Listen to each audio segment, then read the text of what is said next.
quickly today at Merck, I'm going to describe a lot of what we've been doing for the last several years, really. There's many people involved with this work. I am only one of them.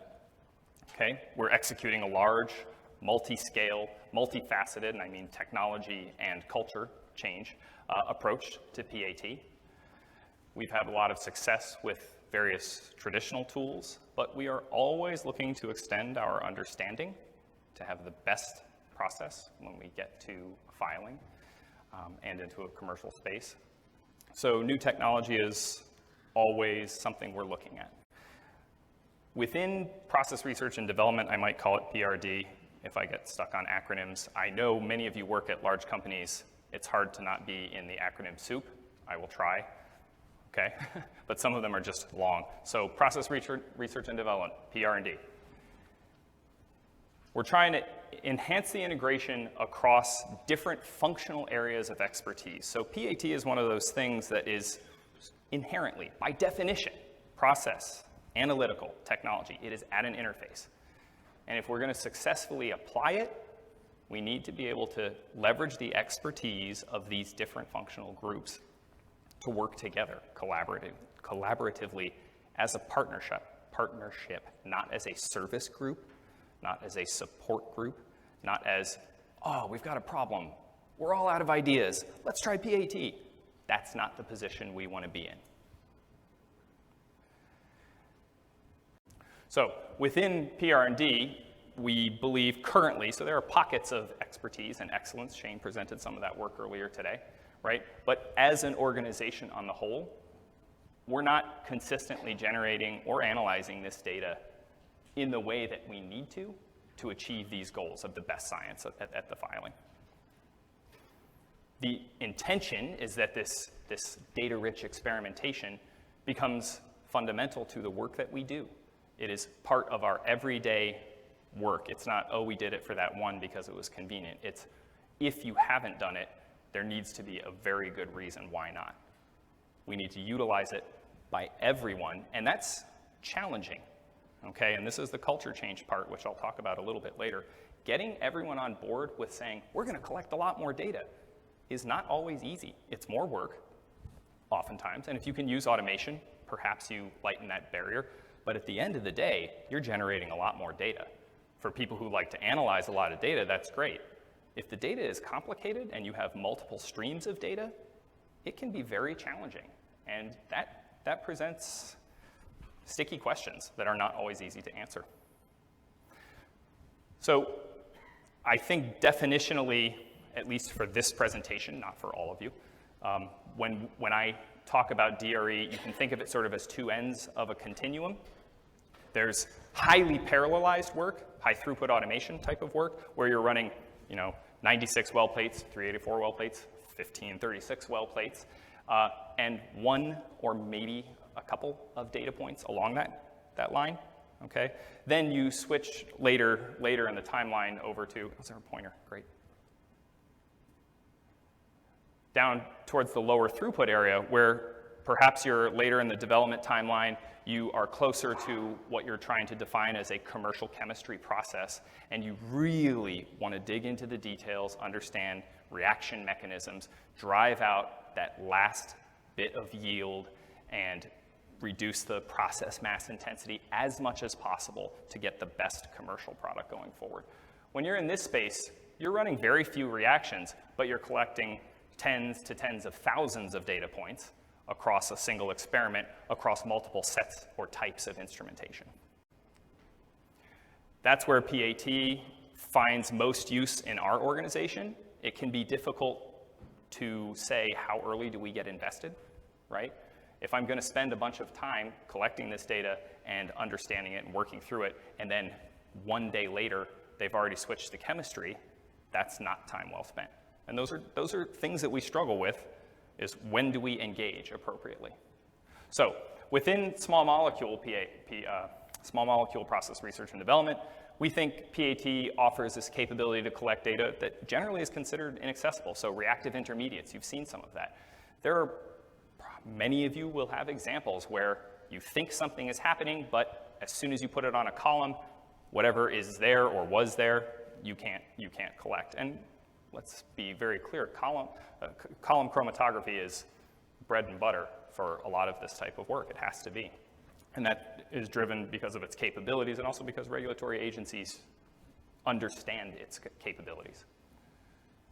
So within our space, the biggest challenge is how do we effectively engage and provide impact across an organization that is rather large and working very dynamically with such a small number of people. So just to put some numbers to this, PR&D, small molecule, has roughly, let's say, 300 people.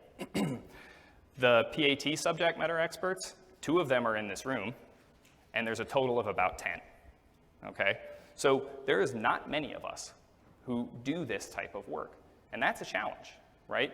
Part of it is saying, how do we engage the people who are not the experts to help us identify the problems? Because I can't sit in every meeting and say, I think maybe you guys should consider that PAT might help us here. Maybe IR is something we could look at. We constantly run into this challenge. So what has our strategy been thus far? Okay, this is where I'll talk a bit about the technology. And you will notice that much of this equipment is METTLER TOLEDO. And we have had a wonderful relationship with them. We continue to do so. I'd encourage any of you who have questions to seek out the people in this room. They're happy to answer them, always. And that has really helped us. You've seen a lot of the work we've presented, I'll present today, Shane presented, and at many of these types of forums, involve us saying, we're kind of trying to push the boundary of perhaps what this technology can do, help us find a way to do it. So that relationship's important to us, and I do want to highlight it. From our perspective, we'd like to be able to have the same capabilities as much as possible at all 3 scales. At the lab scale, where we're doing the bulk of the work, but then, as we've seen during several of these talks, running at larger scale is expensive and time-consuming, and usually starts to involve many more people. So besides the cost of goods and all that, there's personal time that needs to be added into that equation. Those things make it expensive to do, and it means that when you're doing it, you need to get the most out of it. That mindset is something that's very important to us. We continue to try and push it throughout the organization. And by and large, I think that is something that everyone appreciates, at least within our space at this point. Well, many people. So the goal here then is to say, as we move from the lab scale up to the prep lab scale, up to the pilot plant SSO scale, that we can use the same technologies as much as possible, and part of that helps us lower the barrier to use, okay? And I'll say a little bit more about that. These tools include IR, FBRM, RAMA, and PVM, all of the things I've put on this slide, including things that may not be commonly used. You saw dissolved oxygen sensors, pH sensors, that sort of stuff. We use all of them, anything that we can that will help us understand the process. So at the lab scale, this is what one of our hoods look like. We have many of these in multiple buildings. What we can do is go from 8 mil vials up to 100 liters, which you saw in a picture earlier today, using largely the same software, right? That's remarkable for many of you who perhaps have done data integration from across different scales. You usually spend most of your time cleaning the data up and getting it aligned. When I work in this environment, I don't have to do that. Okay, I can have a Raman on one computer, I can have the IR on another computer, on a cart, whatever. I can look at everything on one screen. So being able to bring my chemistry, or work with the team on the chemistry in one spot and collect all the data we could hopefully need is wonderful.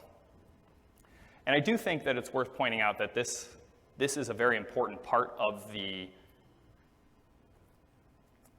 as I said, that activation barrier. When you present this sort of environment to people who perhaps aren't gung-ho on PAT or data-rich experimentation, at the very least, they're able to see a consistent interface for working with these data sets. And getting people to use stuff takes that. If every time someone looks at something, they have to relearn it or it's different, that's a part of the culture change, which we are working to identify, or working to address. Now, within the prep lab, I won't spend long on this slide only because I think you saw some nice work earlier today. what we did was say, okay, we're running in 10-liter vessels up to 100-liter vessels, it's taller than me. What's the best way to do this? If we have fixed PAT, meaning connected to a single vessel, then we will sort of be asking whatever chemistry comes through to, well, fit your chemistry to the vessel. And in reality, that won't work. Okay, sometimes the chemistry has to be run at a certain scale.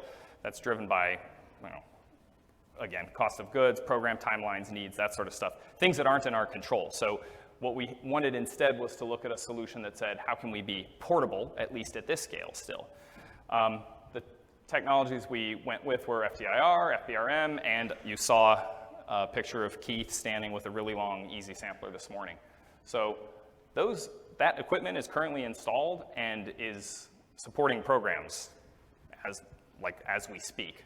Okay, some of that's happening back in Rahway right now this week. And I'll comment quickly here that the partnership with automation, when you're talking about PAT, is critical. I mean, there is a definitional difference between them, but they go hand in hand. I don't think you can do one very well without the other. So the automation side of this is also quite important in that lab. Again, you saw much of that this morning. In the pilot plant, now you're talking really large scale, and this is where things get a little more challenging. It's not possible to have portable equipment that's in vessel. So we can move portable equipment around and put recirculation loops on these large vessels. That's not an impossible solution. It's not something generally that is well received. Part of that is because we might be running GMP batches or we're running things at very large scale, right? And if there's even the perception that you're taking batch out of the reactor and there's any risk to it, as whether that is real or perceived, it becomes the reality. So that's again, I'm trying to be honest about some of the culture challenges that we've had with this. So it's okay, it has driven us to try and move towards in-vessel PAT solutions at that scale. However, in this case, we do have to say these are fixed because the investment is just too significant on these types of vessels, and the probes perhaps are custom and that sort of stuff. So, or the ports for how you get them into the vessel. So in that case, we've moved, from years ago in 2013, where we had many things in recycle loops to many things in vessel, and that's where we want to be. This has actually been quite important. It turns out, the pilot plant scale work, they had many of these capabilities years ago, but what would happen was teams would say, oh, let's collect some of this PAT data for the work we're doing, and that pilot plant folks would get it all prepared. It takes time. It wasn't what they were using on every batch, familiarity with it. And then they'd collect the data, and then afterwards, no one would do anything with it because there was nothing at the lab scale or the scales below that to compare it with. So you'd kind of look at it and be like, okay, I guess this looks all right, but I don't have any sense of whether or not it's what it should be. Is it what we were doing at the lab scale? So from the perspective of what is the ideal state, certainly in the pilot plant, but at all of these scales, we'd like to minimize the increase in setup times. Remember, everything you're doing that slows people down from doing the chemistry or whatever specifically they're interested in is a barrier. So we want to lower all of those, right? No increase in setup times, minimal increase in full-time equivalents, people required to do that work. I don't know how common that terminology is. Limited equipment downtime. These are also challenges. These are technical pieces, these are pieces of technology, and they don't always work all the time. Sometimes a lab person moves the IR in on a cart and then lets it fall over and mirrors are out, we're not using it. That happens. We're trying to work on those sorts of things. Users trained at the appropriate level. This means users in the pilot plant, this means users in the prep lab, this means everyone who could be interacting with this technology needs to have some degree of understanding of what it's doing, the basics, let's say. And then a minimal activation energy for data transfer. I would say that this is still the hardest part of this from our perspective. I think we have a handle on most of the others. We're not perfect in all cases, but putting together data from multiple scales and the level of detail of what we're talking about is hard. Okay, so I want to jump into some case studies. I want to keep track of the time here. I want to jump into a few case studies that I think draw nice examples of, or are nice examples that draw attention to components of what I've talked about already. So in the last couple years, a production campaign for MK7264 was performed using PAT as a cross-functional effort. So it was chemical engineering, synthetic chemistry, analytical chemistry, the pilot plant staff. And I do want to say that a project of this scale, remember, we're talking about a team of probably 40 people minimum, okay? You've seen these acknowledgement slides. I'm not perhaps even doing justice with it, but at least 40 to 50 people involved full-time for an extended period of time. So I think that the fact that management was willing to make that commitment, knowing it was going to be harder, knowing it was going to take a lot longer, is really critically important because it proves that we believe that the data will prove having been worth the effort to collect. And that has in fact been the case. So what is 7264? I don't want to spend too long on this. We acquired it from Roche. The joke I have here is thank you if there's any Roche people in the audience. You've kept me busy for the last 2 years. It's a anti-cough medicine, basically, okay? And the projected volume is quite high. So 50 metric tons is a pretty large amount of material these days, as compared to many of, perhaps, let's say, some of the oncology drugs, which might be, significantly less, let's say. Process research and development's mindset is, again, let us have the best process when we come to file this. So here's the synthetic route for this chemistry. You can spend time looking at this, but don't bother because I'm not going to talk about it to any degree. The point is not to review it. I will note that this team has done an excellent job in general when we acquired it. So PMI is something called process mass intensity for people who may not know that. The idea is to minimize the amount of environmental burden, so it's more green, let's say. First of all, they lowered the process mass intensity. Second of all, they increased the yield, and they dropped the cost of goods. Like, those are the 3 plots that you'd like to see for every one of these kinds of things. Make it cheaply, make it cleanly, make it well, and make a lot of it if required. So this is the chemistry. So when the body decided to perform a PAT campaign on this and say, we really want to make this commitment, we really want to understand this, we know we're going to go to every single one of these steps, and we're going to try and understand everything we don't know. So when this happened, the team had already been working on this for more than a year. And we sat down with the various project leads and we said, okay, what do you even have left? Because we weren't sure they'd have a lot to say. They came up with a list. Now the point here, again, don't bother reading all of this. The point is that even after a full year of everyone dedicating the bulk of their time on their respective steps, there's still a lot of stuff that they didn't understand. There were still a lot of things that they wanted to know to be confident that this was the process that they wanted it to be. This first step, I think, is a nice example of using lab scale data to make pilot scale decisions. Okay? This next step is a good example of using lab scale data to not have to do certain things at the pilot plant scale. And this last step, this final one, step 4, is a really nice example of engaging non-subject matter experts in solving the problem, okay? So I'll go into these in a little more detail.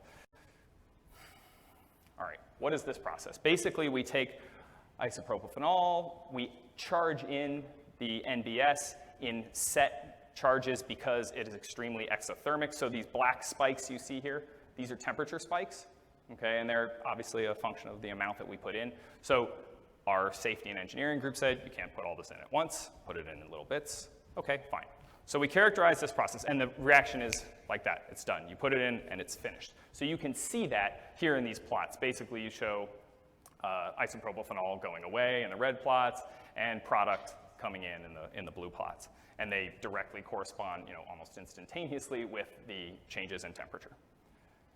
So then we ran this at the pilot plant scale. Now, these can be a little hard to look at. They're dashed lines. I tried to make it visually clear that one was a very different scale. What you'll notice here is actually kind of interesting. We don't have 5 or 6 individual plots. This is one of those cases where you say, perhaps perhaps the synthetic chemists didn't appreciate that when you start scaling up these things, and you're going to charge X mass of N-bromosuccinimide, what limited the amount that these charges could be was literally the amount that the operator was allowed to carry in the drum from a safety perspective. So those are 15 separate giant drums charged over a pretty, so these time scales are not the same, but accounting for that, you can still see little exotherms for each one, and the product steps in with each one, and if you scale it, zoom in on the time axis. So when we overlay, zoom in on the time axis. So when we overlay these, the point is that the duration of the charging for the lab versus the SSO are different, but the fingerprint, which is what we're saying is something that follows the trajectory of the process, whatever it may be, these fingerprints are consistent when you account for the known differences between the two. And that's what we want to understand. Sometimes we have to make different decisions at a large scale that we aren't anticipating making when we do the work in the lab scale. The lab scale work was probably done 3 months before the SSO scale work. Now, on top of that, we were collecting online UPLC data. So that did go through a recirculation loop with the TFF, and it was auto-sampled out of that tube. So these the circles, okay, are the UPLC traces, are the UPLC pulls, and the IR traces are in the blue. So again, like you've seen in many of these data sets, we were able to very carefully very easily, I should say, train the IR data to follow the offline analytical samples so that if we have problems with the UPLC, which I'll talk about in a minute, we can see what we want to with basically an orthogonal technique. I will make a comment about the online UPLC, so I don't want to go back and forth on slides too much, but I will say this. The online UPLC, so one of the things that we learned from this campaign was that we have a good technology for certain situations. That's not super surprising or a particularly profound statement, but it turns out it really is challenging to pull samples from things that could be at 115 degrees or things that could be extremely viscous with entrained gas at 10 degrees or 0 degrees. And we ran into a variety of challenges with the online sampling technology. That's something that I think is an area for development within the industry. We certainly didn't find the perfect solution, but when it worked very well. So what I will say is some of the bumps that existed in that data set, we ran this multiple times in the pilot plant scale, maybe 3 or 4. After the first run, we said, wow, this is noisier than we expected, and we got some of the pilot plant folks involved and some of the analytical people involved and said, why do we think there's so much variability here? In the end, we're running at reflux, and if we put a head pressure on the vessel, we could get much better sample pulls with the auto sampler for the UPLC, okay? And then optimizing the recycle loop flow rate also made a difference for that. Those kinds of things were done on the fly between batches, and turned out we got excellent data for the second one. So one more sort of like bonus shot that happened from this was while we were doing the lab work, for those of you, this is sort of back to Dom's introduction, I spent a different part of my lifetime doing materials characterization for these, so polymorphism and that sort of stuff. Turns out what we were trying to isolate was a hemi-Dabco co-crystal. And if you accidentally mischarge, which, let's be honest, happens sometimes at scale, if you accidentally mischarge the amount of Dabco at the wrong time, you crash something else out. Now, it happens that we were watching this with PVM, sort of optical microscopy for people not familiar with the acronym, real time, and Raman. We saw that morphologically, there was a difference between what we were expecting and what we actually saw, and the Raman trace showed a difference. So Raman is frequently very sensitive to polymorph changes. Okay, you can use that, so take that back with you and use it if you need to. In the end, we partnered with our molecular materials characterization group. We got single crystal X-ray data that confirmed this, in fact, was a mono-Dabco co-crystal and helped us be aware of that as a potential risk from a thermodynamic perspective for this process. So, next step, I don't have a lot of time. The next step is looking at using lab scale work to eliminate unnecessary work at the pilot plant scale or elsewhere. This step generates carbon monoxide unintentionally. It's a byproduct. It happens to be a very efficient way to make this molecule, but carbon monoxide is a byproduct. Carbon monoxide is not a friendly gas. It's dangerous for everyone, and there's pretty significant EPA restrictions on them.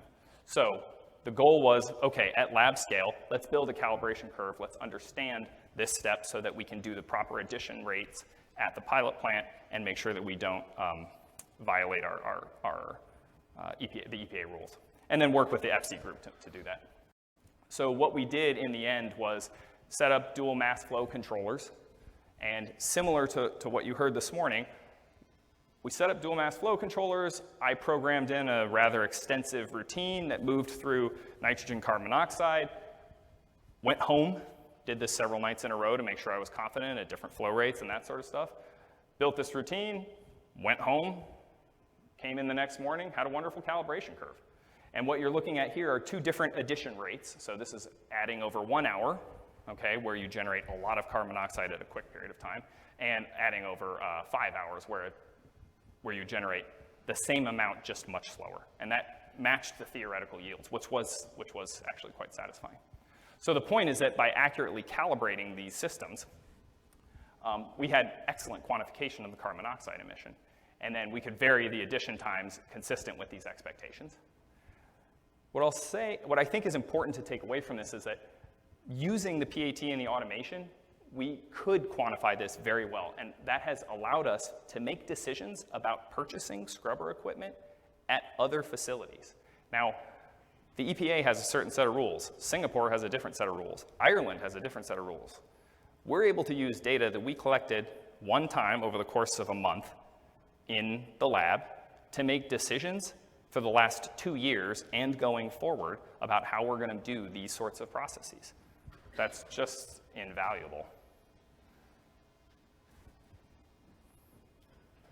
And I will note that technique, that highly automated gas calibration process, is something that we have used subsequently on other programs. It beats, for any of you who have had to prepare what you call a bomb of different gases manually, it is horrible. It takes forever. It was terrible. So I was very happy to be able to do this. Final step, I want to quickly cover this one, because this is, I think, back to the culture change component. So the chemistry here yielded an intermediate that was a problem, okay? And offline analysis was extremely challenging. We had to do an entire mini workup afterwards. It was quantitative and it worked, but it wasn't particularly friendly for PAT. It wasn't at all friendly for PAT. It wouldn't have been possible to have someone manually do that for real-time sampling. So can we develop a PAT-compatible method to monitor this chloride without the mini workup? And this is where we said, okay, I need someone, the analytical chemist who understands the method development, who understands the chemistry of this step, to get involved deeply and help us try and solve this problem so that we can run this in the pilot plant using our online sampler. And in fact, without going through a lot of the details, they were able to do that. Effectively, they changed the dilution, used a different mobile phase, changed what was a 30-minute method with a workup into a 10-minute method without a workup, and we were able to quantify it. Now, what I'll point out here, this is actual pilot plant scale data. You can see the intermediate on that online method. And not only that, a undesired byproduct, you can tell when it's growing in. We hadn't profiled that to that degree or understood the rate at which that was happening or even when exactly it was happening. This helped us know for the future, we know when to call this reaction so that we don't get that. So what are the takeaways, right? We successfully demonstrated a strong correlation between prep lab, and pilot plant scale data. In many cases, this were transferred into some of the models that you may have seen examples of earlier today to help us understand. When you're scaling up, that's usually when you break something that you thought you understood. So you move to the next scale and it doesn't work the way you expected, that means you have more to learn. So if we can show that we can move across these scale, the mindset is that we understand this as well as we think we need to, all right? And that effective lab scale can drive these decisions. So putting in that pre-work is worth it before you get to the lab, before you get to the pilot plant. Mechanistic insights are quite important, right? So reactive intermediates, you can't get those with a lot of techniques. PAT can help you with that, not always, but there are If you're broad in your definition of PAT outside of spectroscopy, mass spec, online mass spec, some of those techniques, all the way down to various sensors, you can track reactions by looking at change in pH. I can say the yield of something based on the change in pH of my scrubber, for example. And then effectively engaging non-subject matter experts in this work to help solve these problems, that, from a culture change perspective, is critical. It's getting them involved in identifying these problems and solving them. So within PR&D, what is our goal? What is PAT's goal? Aspirationally, we want to contribute to every project in a meaningful way. We want to be partners to help us bring the best process forward and understand the best science. Sort of externally, facing outwards, it's be involved in contributing to best practices across the industry, in technology development, influence a regulatory environment where appropriate, working with peers and external vendors. At this point, I underline this point because it's really quite important. We do want to be partners within MRL and our manufacturing division, colleagues both to learn from them and to teach them. I think that it is very important that you see it this way. Otherwise, a lot of times it doesn't work. It's seen as a service, and that's not what is going to get you to where you want to be, at least within our space. And a big part of that is just saying we need the network. We need to have the right people at least talking to each other. So again, like I said, maybe there's 10 subject matter experts in PAT type work. They span across each of those areas: engineers, chemists, physical chemists, analytical chemists. There's a few people in each of those spots that do it. They don't sit in one functional area. So that network is quite important. If I have a problem I can't get my hand on right off the bat, I'll reach out to Shane or to some of the other folks in the group and say, hey, can you help me out here? Either I don't have the time or I don't understand how to do this and you have that capability. Any one of these presentations should have an acknowledgement. I don't do justice to many of the people here. This project team, like I said, there's probably 50 other people on 2 or 3 other slides worth of stuff. We have several components to our data-rich experimentation initiative. You'll see some probably familiar names on these things. I really thank the people who do this because this is a presentation of a lot of people's work that I am fortunate enough to be able to share with you. And then thank you for your time. I'm happy to answer any questions.